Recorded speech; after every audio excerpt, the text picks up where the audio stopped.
On the surface, you are a spoiled young noble who spends his time in pleasure houses, but in secret you are a top-ranked assassin at the 8th realm in Renshijian. But that is not all. You are also a transmigrator with a system. Right after crossing over, you already wanted to follow Cao Wei's old style, but sadly you never found a good chance. Until you saved a mother and daughter from the vice sect master of Bloodblade sect. Only then did you see a chance to become that kind of man. And this mother and daughter were not ordinary either. The little girl was the future heroine, and when the beautiful young mother saw you appear out of nowhere, Yun Wenling could not help asking, "Is he dead?"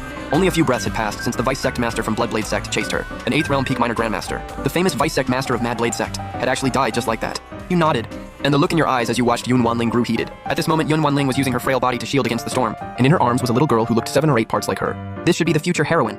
And Yun Wanling also sensed your burning gaze beneath the mask. She lowered her head and pressed her lips together. Yet from the corner of her eye, she kept sneaking glances at you. Her heart beat faster and faster. You nodded, and looked away. Only then did Yun Wanling let out a breath. Just now she had almost thought you were going to, then the daughter in her arms suddenly spoke. "Mister, are you here to kill us?" When she heard that, Yun Wanling felt her heart leap into her throat again, and suddenly felt that the road ahead was hopeless, even if they escaped this time by luck. The world was vast, but with people hunting them down. Where could 2 weak women possibly run? Looking at the innocent eyes of the little girl who looked like a doll, you shook your head, and said lightly, "I came to take you on your way." Hearing that, Yun Wanling trembled, took a deep breath, and showed a sorrowfully beautiful smile. She covered her daughter's eyes with her hand, and forced herself to sound calm. "Do it." The moment you heard that, you thought what a great turn of events, and immediately raised your left hand, slowly reaching toward Yun Wanling. As your hand moved closer and closer, the expression on Yun Wanling's face gradually calmed. Her beautiful eyes slowly closed, and her breathing steadied.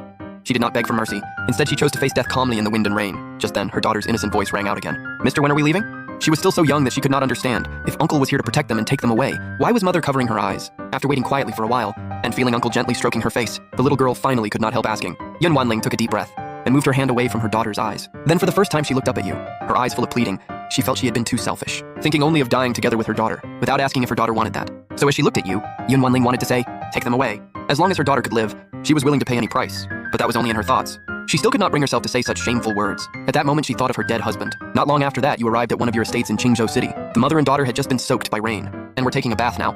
2/4 of an hour later, Yun Wanling led her daughter into the main hall by the hand. Both mother and daughter had changed into fresh dresses. Yun Wanling's face was classically graceful, and exquisitely beautiful, with a curvy figure.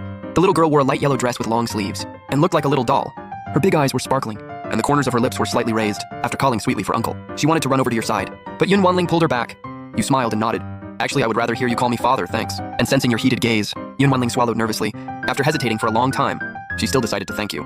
Although you looked cold on the outside, in truth you had a warm heart. Not only had you saved them from the sect master of Bloodblade sect, you had also settled the mother and daughter here. It was just that you were a little too... But Yun Wanling could understand. After being brought here, she had already prepared herself mentally, but before that, there was still one thing she wanted to know. You said nothing. The heat in your eyes faded, and your cold gaze fell on Yun Wanling's resolute pretty face. Yun Wanling looked like she wanted to speak, but in the end said nothing.